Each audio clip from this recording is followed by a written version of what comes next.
Hello साथियों, आज जो हमारा टॉपिक रहेगा वो पृथ्वी की आंतरिक संरचना को समझने के ऊपर बात करेंगे, यानी हम कह सकते हैं इंटीरियर स्ट्रक्चर ऑफ अर्थ।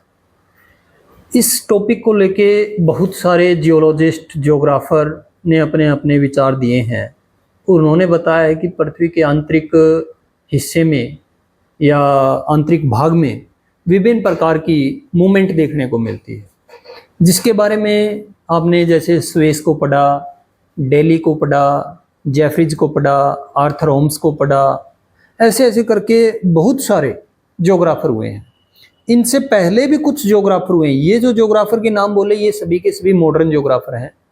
इनसे पहले भी अगर आप थोड़ा सा पास्ट में जाओगे, आप इमैनुअल कांट के बारे में पढ़िए, ठीक है, क्योंकि और आप लाप्लास के बारे में पढ़िए, आप जॉर्ज लेमेंटियर के बारे में पढ़िए।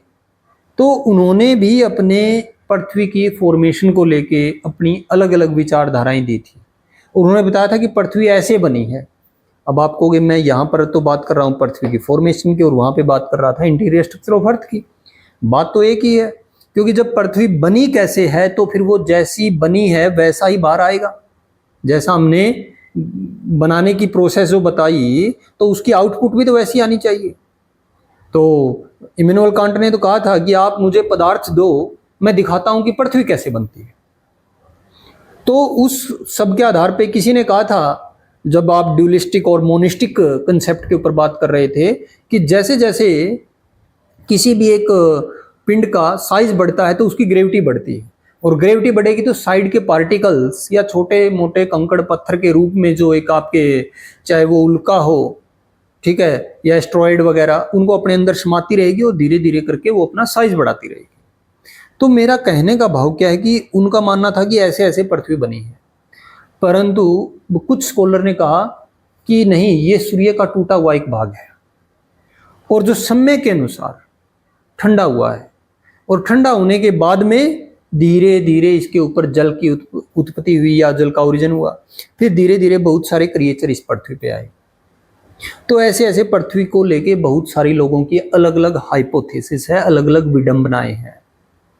परंतु आज का जो स्कॉलर है, रिसर्चर है, वो उन हाइपोथेसिस को या उन अवधारणाओं के ऊपर ना जाके वो कहता है कि मैं अगर कोई बात करूंगा तो वो साइंटिफिकली बात करूंगा। मैं बिना प्रूफ के किसी भी ऐसे तथ्य को नहीं मानूंगा कि जिसको हम कहें कि पृथ्वी ऐसे बनी है। पृथ्वी के जो अंदर है वही बाहर आएगा, और ऐसा प्रकृति पे या इस पृथ्वी पे प्रकृति के द्वारा टाइम टू टाइम होता रहा है। कहीं पे भूकंप की घटनाएं आप देख रहे हैं, कहीं पे वोल्केनिक करप्शन आप देख रहे हैं। दोनों ही एंडोजेनेटिक मूवमेंट का प्रतिफल है। दोनों के कारण कहीं पे डिस्ट्रक्शन हो रहा है तो कहीं पे क्रिएशन हो रहा है, कहीं पे विनाश हो रहा है, कहीं पे रचनाएं हो रही हैं। वो हमारा सोचना है कि हम किसको विनाश कह रहे हैं और किसको हम एक रचना कह रहे हैं। जब एंडोजेनेटिक मूवमेंट होती हैं तो कंटिनेंटल, बड़े से बड़ी कंटिनेंटल प्लेट खिसक जाती हैं, एक दूसरे से टकरा जाती हैं, और टकराती हैं तो वहाँ पे सेस्मिक एक्टिविटी हमें महसूस होती है, और उसका महसूस होना हमें एहसास करवाता है कि इंटरनल पार्ट में कुछ हुआ है। किसी ने कहा कि भूकंप आने के दौरान रेडान गैस निकलती है, तो किसी ने, स्कॉलर ने तो ऐसी स्टडी की है, परंतु किसी ने, किसी और स्कॉलर ने कहा होगा इसके साथ कुछ अदर गैसेस भी रिलीज होती हैं। ऐसे ही किसी ने कहा कि जब लावा मैग्मा पृथ्वी के अंदर से आता है तो वो विभिन्न रूपों में बहुत सारी लेयर्स को पार करके इस पृथ्वी के ऊपर या क्रस्ट के ऊपर पहुंचता है, और जब वो पहुंचता है उस दौरान इस पृथ्वी की ऊपर आने के बाद में वो लावे का जिस प्रकार विस्तार करता है, यहाँ तक कि समुद्र के अंदर भी विस्तार होता है।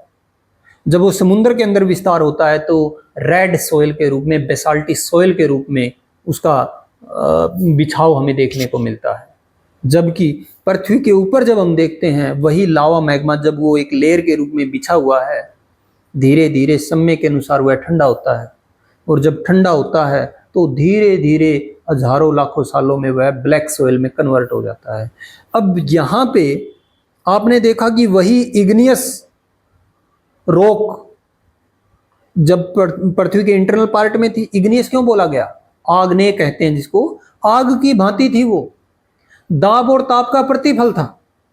तब जाके उस क्रस्ट पे आया, और आने के बाद में धीरे धीरे वो ठंडा हुआ, और वो ठंडा होने के बाद में ब्लैक सॉइल में बदला, और ब्लैक सॉइल में बदलने के बाद में जो आज हम उसको देखते हैं तो हम क्या पाते हैं कि उसके अंदर कोई टिटानीफेरस नाम का एलिमेंट है जो उसकी फर्टिलिटी को मेंटेन रखता है। उसका rock composition, soil composition other area की जो सॉइल्स है जैसे कि एल्यूवियल सॉइल्स, उससे बिल्कुल डिफरेंट है, सैंडी सॉइल से बिल्कुल डिफरेंट है। तो कहने का भाव क्या है कि पृथ्वी के आंतरिक भाग में हुई गतिविधियां हमें बहुत कुछ सिखाती हैं, और उसको लेके विभिन्न स्कॉलर ने बातें की हैं कि जो लावा मैग्मा आ रहा है कहीं सील के रूप में, डाइक के रूप में, लेकोलिथ के रूप में, लेपोलिथ के रूप में, फेकोलिथ के रूप में, और इस तरीके से आता हुआ इंटरनल लेयर्स को पार करता हुआ जब क्रस्ट को या मेरा कहने का मतलब उसको पार करके जब वो इस धरातल पे पहुंचता है तो अपनी एक अलग ही लीला को रचता है। तो ऐसा करने के बाद में हम क्या देख पा रहे हैं कि जो स्वेस नाम का स्कॉलर हुआ, डेली हुआ, रीदर हुआ, और जेफरीज हुआ, आर्थर होम्स हुआ, उन्होंने इस इंटरनल पार्ट को कई लेयर्स में डिवाइड किया। जैसे स्वेस ने 3 में किया, आर्थर होम्स ने 2 में किया, जेफरीज ने 4 में किया। ऐसे करके विभिन्न प्रकार की लेयर्स बांटने का काम किया। अब उन लेयर्स को हमने पढ़ना है कि किस स्कॉलर ने कितनी लेयर्स बांटी, और बाद में मॉडर्न जियोलॉजिस्ट क्या कहते हैं कि इनसे अलग भी कुछ है, कुछ डिसकंटिन्यूटी है। कहीं पे कोनराड, कहीं पे मोरविक, कहीं पे रेपिटी, कहीं पे गुटेनबर्ग। अब ये क्या है डिसकंटिन्यूटी?